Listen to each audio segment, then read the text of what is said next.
introduce both John and Dale Robbins. I think I want to tell you a little story to start with.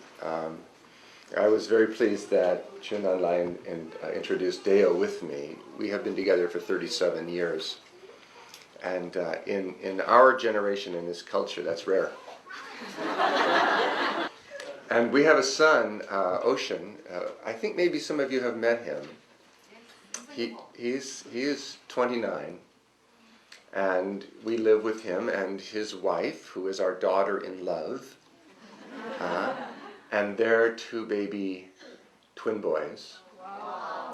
3 generations in one house, one family together. And I want to tell you a story that happened a few years ago when Ocean was 10. Maybe he was 11, I think he was 10.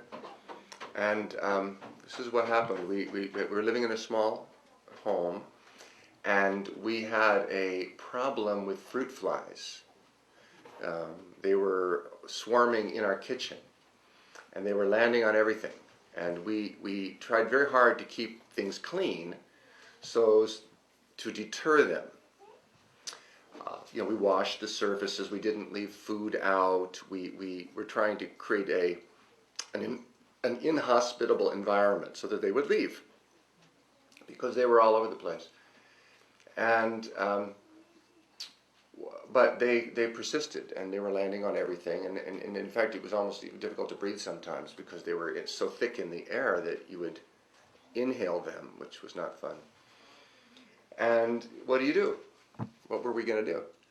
So we tried asking them to leave, and they didn't seem to notice. And finally, I mean, we're non-violent people, but at a certain point, I was thinking, do we have to get a fly swatter here? Do we have to do something? Because there were so many of them. And Ocean said, no. He said, before you think fly swatter, let me try. So I didn't even know what he was talking about, but here's what he did. He wrote them a letter. Dear fruit flies. And he said, first thing I want is to bless you and extend my love to you and all your ancestors and all your descendants to come, all future generations of fruit flies, and to wish you happy and peaceful lives, flourishing and fulfillment. And he said, and I also want to tell you that this is our house, and we live here and we pay rent, and you don't.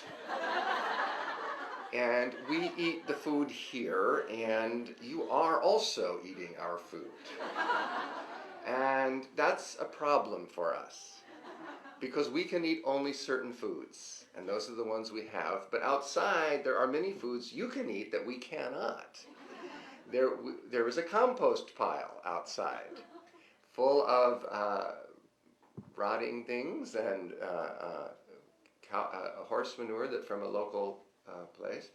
And it's full of things you can eat that we cannot. So would you please eat there and not here? And we would really like you to leave. We love you and we respect you and we bless you and we want you to leave our house. And we really mean this. And he said, if you don't leave by tomorrow, then my parents have purchased a fly swatter. And I believe that they would actually use it. So I'm pleading with you to please leave now. And I wish you all the most juiciest dung piles in the world for you and your children and their children. And then he wrote this note, and then he read it out loud in the kitchen, just in case, as he put it, a few of the little ones might not be able to read. And then he taped it to the wall with an arrow pointing to the window. Put it on the wall next to the window with an arrow pointing to the window, and left the window open for the night, and said, this is where we would like you to leave out through this window. And we went to bed in our bedrooms. And we came back the next morning, and when we woke up, came into the kitchen, there was not a single fruit fly in the kitchen. This is true. This is what happened. And the reason I'm telling you this story is beautiful, but also it speaks to what happens when we raise children with reverence for life. What happens when we teach our children from the very beginning, in the womb, even before the womb, in a sense, in their spiritual connection with them, to respect all beings. And that we have life because we are part of the greater life. Not in isolation, but along with. And so our power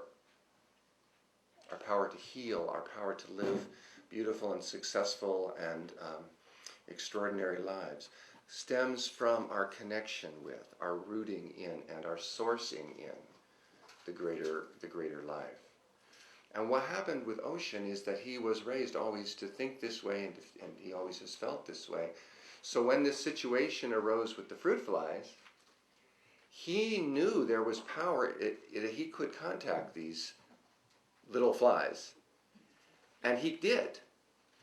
I mean, afterwards, I thought of, well, if he's so good at this, maybe we could like rent him out to agriculture where they have pests in the fields, and he could write letters to the carrot rustworm or the, probably the Dow Chemical Company would not like it because we put all the agrochemical companies out of business. But I don't know that isn't possible, actually. That in some level, I don't have the ability, but there probably are people that do. And certainly this 10-year-old who didn't have, the clamping down in his consciousness that a lot of us accept, that tells us we are not powerful. We can't communicate we can't even communicate with other people, if you believe that type of thing.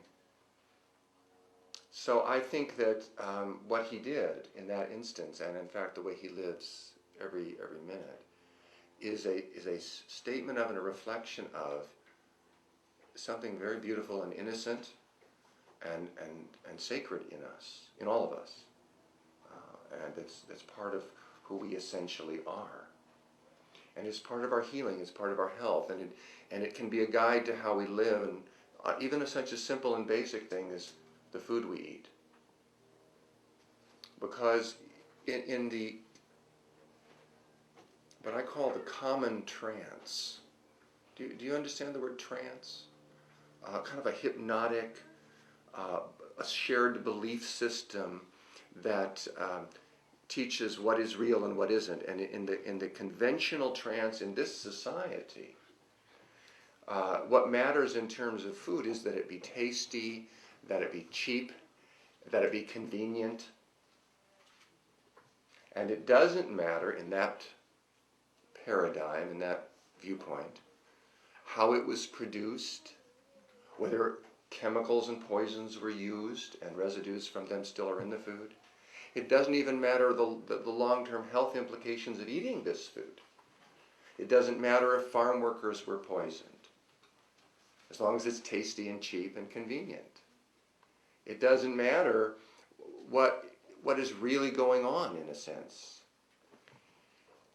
And opposing that belief system, there's a whole other way of looking at things, where we start from respect for life. And so we ask, if there's animal products, if there's meats and dairy products and eggs, we want to know how those animals were treated. Were they killed? If so, how were they killed? We care about these other creatures. They're part of our greater family. They're part of the web of life. They draw breath from the same source as we do. They partake of the great spirit of life. And we want to know about this. And it matters how they're treated. It's very important that we not be entranced, that our consciousness not be controlled by the commercial culture. It's very important that we ask ourselves what we really want and what's important to us, so that the choices we make in terms of what we eat be consistent with our values and our truth. The food that is good for our bodies, that give us health, that give us strength, that help us to live long and happy lives, are also the same foods that are kindest to other animals, most compassionate, and are also the same foods that are the most earth-friendly. Now, in this country, we are starting to genetically engineer foods, and particularly soybeans and corn and canola and cotton also. But in terms of foods, soybeans, corn, and canola. Most of our soybeans that we grow in the United States are now genetically engineered. Now, do you know what that is? Do you know what it means to genetically engineer a seed, a crop? Mm-hmm. You actually alter the genome, the DNA, so that change is permanent. All subsequent generate for all the future of life for that soybean's next generation forever will contain that alteration. And what they're altered for is to tolerate weed killers, herbicides. They are ready, which means you can spray the fields growing the soybeans or the canola with this poison, herbicide, weed killer, and the plants won't be much affected. They will be able to tolerate it and continue to grow, and that will kill all the weeds. It's just a fancy way of killing weeds. And I've always wondered, why are we killing weeds in the first place? Why don't we grow crops in a way that's in harmony with the ecosystem? That can be done. There are forms of agriculture, organic for the most part, that don't require us to poison the earth and kill, and don't come from that whole orientation. And there are ways to do that, but increasingly the commercial agriculture in this country, which is exported to the rest of the world, is using the techniques of genetic engineering to enable it to be more efficient in killing plants and animals. So I would like to make this into a discussion, and I will answer questions and talk. How are the twin babies? Cute. They were born very, very prematurely. This is a very difficult beginning. An infant normally, of course, takes 9 months pregnancy. They were born shortly after 6 months. Very serious. They were born only weighing about 2 pounds and unable to breathe, unable to swallow, unable to suck, quite frankly, unable to live. But through a great deal of medical intervention, they survived and are now absolutely adorable, and still a little bit challenged in some ways because, there's no the womb is a precious, sacred environment. It's a holy environment, and an incubator in a hospital intensive care unit hardly replaces. It can provide some of the life support realities, necessities, but from any kind of emotional or spiritual point of view, it's a very far cry from the mother's body. So we are now providing these little boys all the comfort, the support that they didn't get because they spent almost 2 months in the hospital when they were first born. And we made a vow that when they came home from the hospital, that we would keep them because they've been so isolated in the hospital. That we made a vow that and there were two of them, that they would be in contact with our skin 24 hours a day for at least 1 year. And we kept that vow. They slept on us, we held them all the time, 24 hours a day for 1 year, so as to restore the bonding, the contact, and from their point of view, that life is trustworthy, that it is a safe place to be here on earth in a body, because honestly, in the hospital, that was not their experience. So we've been, and we still to this day, we hold them a lot, not 24 hours a day, but close. And I'm grandfather, so I get to fly them. I hold them and we go flying. And we go flying all around all the rooms of the house and up the hills, and it always ends with them kerplunk onto the bed. Plop. And they love that the best. And then they come running over and they look at me and they want to go flying again. Thank you for asking.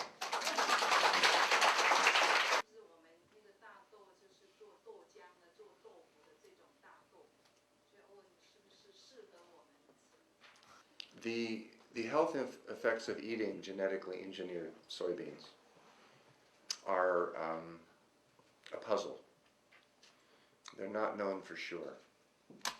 The U.S. government has not required a single human feeding study using these foods before allowing them to be commercially produced. There has been no studies on what happens to people who eat them. There is just the assumption that they're sufficiently similar that it's fine. However, there have been a few small studies that have been undertaken by private, independent agencies and entities, generally speaking associated with universities. And those are not reassuring. The amino acid profile, the protein balance in soybeans, is one of the things that makes them a useful food for people. There is evidence that genetically engineered soybeans, Roundup beans, are deficient in some of the amino acids that are necessary for life. There are also indications that genetically engineered soybeans are more likely to produce allergenic effects. In other words, it is more likely for a person to have a food allergy response or reaction to genetically engineered soybeans than to conventional soybeans. So for these reasons and others, it is best if you're going to eat soy products or make soy products or tofu or soy milk or all the many wonderful soy products that exist, tempeh, you know as well as I, many that there are. If you can get them or make them from organically grown soybeans, not only are you avoiding the pesticides and the synthetic fertilizers that are used in non-organic agriculture, but also you're avoiding the dangers of genetically engineered foods, which is another reason today, with the widespread use of genetically engineered technologies in agriculture, it's even more important today that we buy and use and grow organically as much as possible.